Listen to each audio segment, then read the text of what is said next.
Good morning, students. Till now, we have studied how the digestion of substances take place in our alimentary canal. In the previous class, we were doing how the digestion takes place in large intestine. So, as I have told you earlier, that in large intestine, absorption of some water, minerals, and certain drugs takes place, but no digestive activity takes place in the large intestine. So the functions of large intestine are mainly it secretes mucus, which helps in adhering the waste particles together and lubricating it for easy passage. Now we'll study how the regulation of digestion takes place in our body. So the activities of gastrointestinal tract are under neural and hormonal control for proper coordination of digestive parts. The sight, the smell, and the presence of food in the oral cavity can stimulate the secretion of saliva. As whenever you see some tasty food, then saliva automatically comes in our mouth. So, in addition to that, some hormones are also released in the alimentary canal. The name of hormones are gastrin, secretin, and cholecytokinin, and gastric inhibitory peptide. So, what is the function of gastrin? The function of gastrin is basically it acts on gastric glands and stimulates the secretion of hydrochloric acid and pepsinogen in the stomach. And then secretin acts on exocrine pancreas and stimulates secretion of water and bicarbonate ions. And cholecystokinin, it's also called CCK, and it acts on both pancreas and gallbladder and stimulates the secretion of pancreatic enzymes and bile juice. Now, one more hormone is there. It's called gastric inhibitory peptide. So, as inhibitory, its name includes inhibitory. Then, gastric inhibitory peptide inhibits gastric secretion and motility. So, just like all these hormones manage the regulation of food in our body properly. They manage how to get digested, assimilated in our body. In previous class, we have done absorption of digested products, what happens in mouth, stomach, small intestine, large intestine. So some other particles, just like water, fatty acids, and glycerol, and how these all move in our alimentary canal from to our body tissues. How all this takes place. Now we'll study about that. So transport of water basically. Transfer of water that takes place by the help of osmosis. Osmosis depends upon water gradient. Osmotic gradient, water gradient, active transport occurs against the concentration gradient and hence requires energy. So, various nutrients like amino acids, monosaccharides, glucose, etc., also absorbed into the blood by this mechanism. Next is fatty acids and glycerol absorption. So, fatty acids and glycerol, they are insoluble, cannot be absorbed into the blood.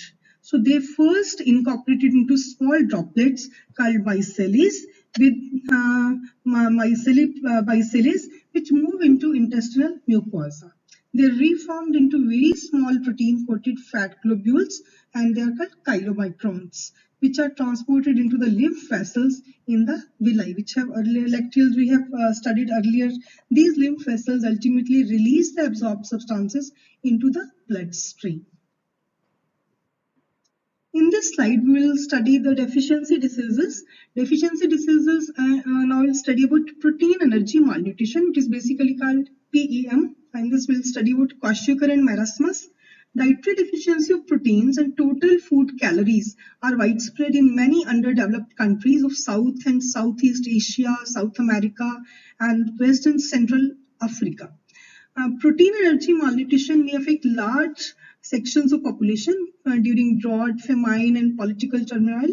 So, protein energy malnutrition it affects infants and children to produce marasmus and kwashiorkor.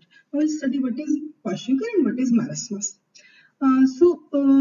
Kwashiorkor is basically produced by protein deficiency unaccompanied by calorie deficiency. It results from replacement of mother's milk by high calorie, low protein diet in a child, which is 1 year age, up to 1 year age.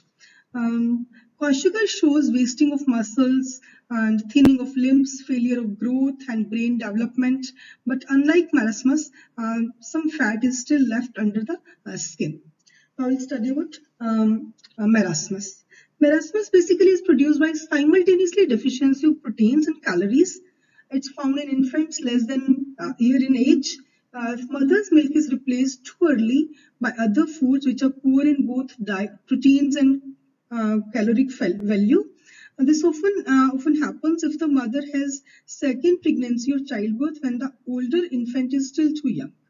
So, in this, the symptoms are that extreme emaciation of the body, thinning of limb results, the skin becomes dry, thin and wrinkled, growth rate and body weight becomes declines considerably. Even growth and development of brain and mental faculties are also impaired. Now, in this slide, we study disorders of digestive system. The inflammation of intestinal tract is the most common ailment due to bacterial or viral infections. Infections are also caused by parasites of the intestine when we eat street food or some unhygienic the food prepared in unhygienic conditions, like tapeworm, roundworm, threadworms, hookworm, pinworm. They all enter in our body and cause various types of diseases, just like Ascaris causes ascariasis, and such like diseases are caused. So first of all, we'll study about jaundice. Jaundice is basically in this liver is affected and skin eyes turn yellow due to the deposition of bile pigments bilirubin. So the eyes, sclera part of the eye gets yellowish, and just like all the body, skin shows yellow color, and because bilirubin gets deposited in the liver and not digested properly. So